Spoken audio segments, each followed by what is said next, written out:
আমরা নামাজের মধ্যে দোয়া কুনুত পড়ি, সেই দোয়া কুনুতে যে কি ওয়াদাটা করি, অন্তত আমার তো মনে হয় সাধারণ মানুষের মধ্যে 99.9 লোকেরা জানে না দোয়া কুনুতে কি পড়ে। দোয়া কুনুতের মধ্যে বলা হচ্ছে আল্লাহুম্মা ইন্না নাস্তাঈনুকা, আয় আল্লাহ আমি তোমার কাছে সাহায্য চাই।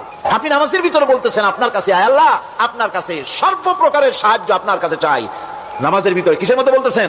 এরপরে বলতেছেন ওয়া নাস্তাগফিরুকা, তোমার কাছে ক্ষমা চাই, গুনাহ করেছি, অনেক গুনাহ করেছি, তোমার কাছে ক্ষমা চাই, কারণ সাহায্য করতে পারো তুমি, গুনাহও মাফ করতে পারো তুমি।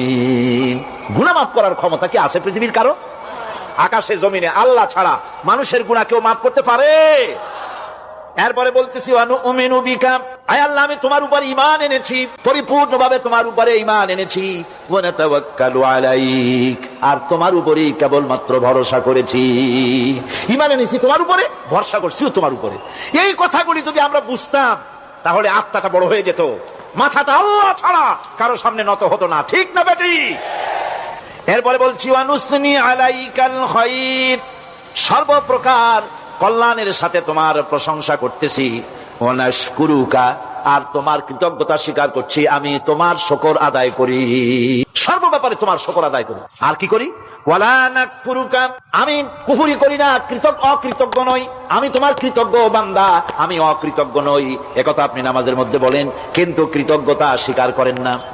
ওয়ানাখলাউ ওয়ানাতরুকু মান ইয়াফজুরুকা, আর আমি ওয়াদা করতেছি এই কথা, তোমার সাথে যারা প্রকাশ্য দুশ্মনী করে, যারা প্রকাশ্য গুনার মধ্যে লিপ্ত আছে আর তোমার সাথে দুশ্মনী করে, ওদের সাথে আমার সমস্ত সম্পর্ককে ছিন্ন করে দিলাম।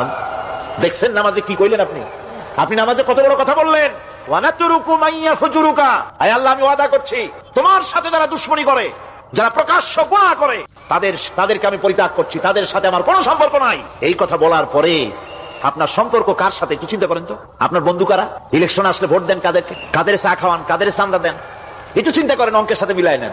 সুতরাং নামাজে কি বলেন সেটা আপনাকে বুঝতে হবে।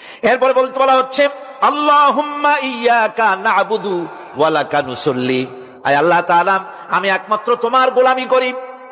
নামাজে বলতেছেন একমাত্র তোমার গোলামি করি, আর নামাজ থেকে বেরিয়ে আসার পর ওজনে দিলেন কম, খাদ্যে দিলেন ভেজাল, মানুষের জমিনের আইল ঠেললেন, বোনেরে ঠকালেন, মেয়েকে ঠকালেন, মিথ্যে কথা বললেন, আর নামাজে বলে আসছেন আল্লাহ তোমার ইবাদত করি। এই বুঝি তোমার ইবাদতের নমুনা?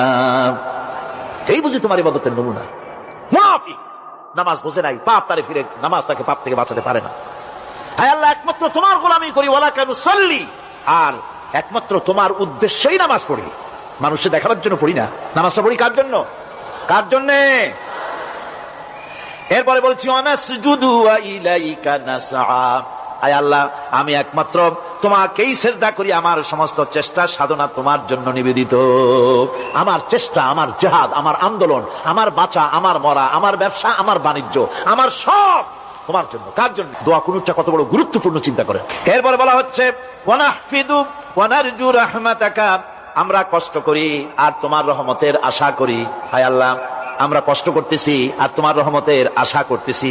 ওয়া নাখশা আযাবাকা, আর তোমার আযাবের ভয় করতেছি। আয় আল্লাহ তুমি দয়া করে আযাব থেকে বাঁচাও। ইন্না আযাবাকা বিল কুফারি মুলহিক, নিঃসন্দেহে আযাব তো কেবলমাত্র কাফিরদের জন্য, জাহান্নামে নিক্ষিপ্ত হবে কাফেররা। আয় আল্লাহ তাআলা আমি তোমার আযাবকে ভয় করতেছি, তোমার জাহান্নামের শাস্তি থেকে আমারে বাঁচাইয়া দাও। জাহান্নামের শাস্তি থেকে যদি বাঁচতে হয় তাহলে দোয়া কুনুতটা বুঝা নামাজটা যদি সেইভাবে আদায় করা যায়, নামাজ কামেল হয়ে যাবে। আমরা কারণে ভাই বোনকে দেখবে, বোন ভাইকে দেখবে, তাদের কর্তব্য পালন করি।